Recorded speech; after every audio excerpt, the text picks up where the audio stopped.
Hornet Showdown, Level Up, September Special Person, and more. Eye on LC starts now.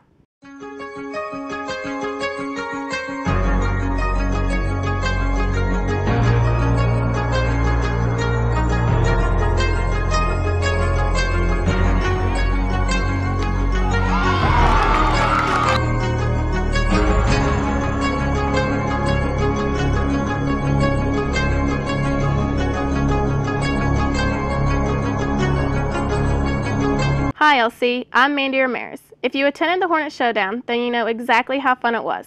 Hornet Showdown was held on Friday, September 3rd in Westover. It was game night, so everyone stayed busy and entertained.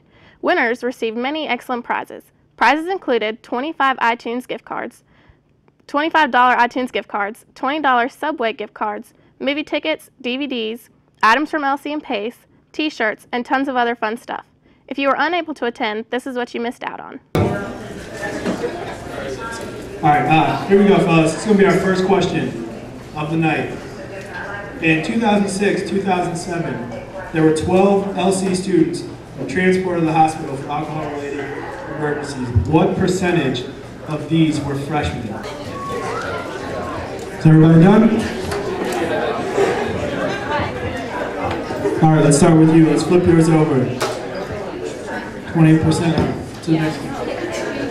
We got 68%. What's your say? 17%. 80%.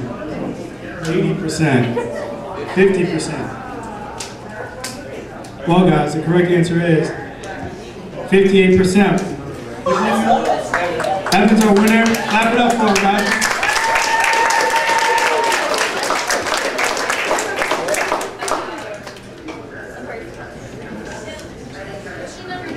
Now to unveil a new segment here on Eye on LC. Have you ever noticed someone making a difference around LC by doing small things? Ever feel their work goes uncredited? Eye on LC shares those same concerns. That's why we developed Campus Hero, a monthly segment that takes a look at the people who do small yet big things around LC that otherwise might have gone unnoticed. If you attended freshman convocation, then you certainly saw this month's recipient of the honor. Here is the month's Campus Hero.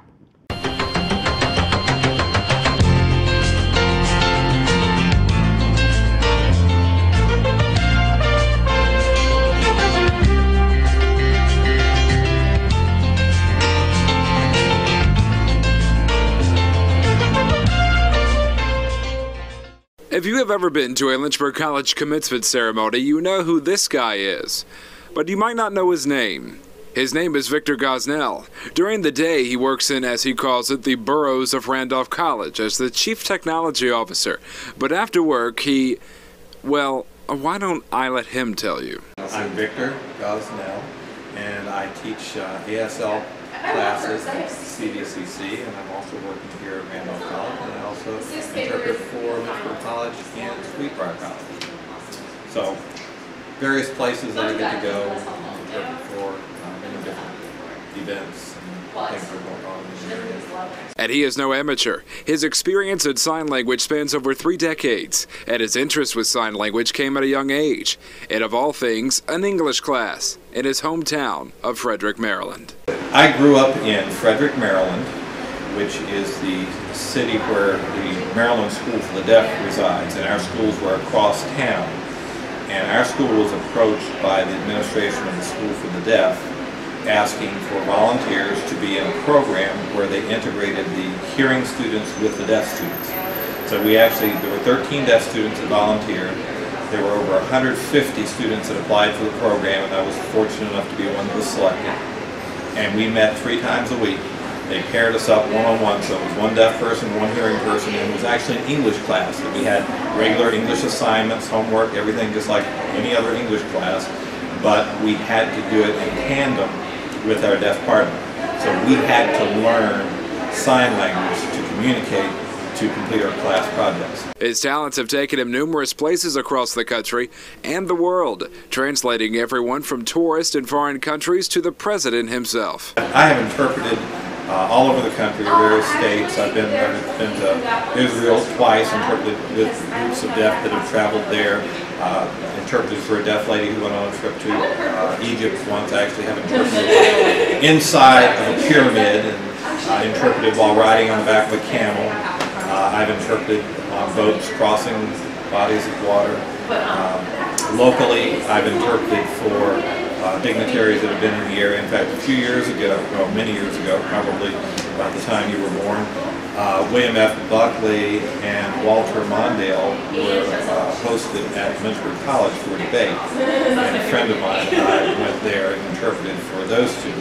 Jesse Jackson spoke here. I've interpreted for him. I've interpreted for both of the presidents, Bush, interpreted for Ronald Reagan. And don't get him started on his VMI story. Maybe 5 or 6, 8 years ago now, I was at VMI.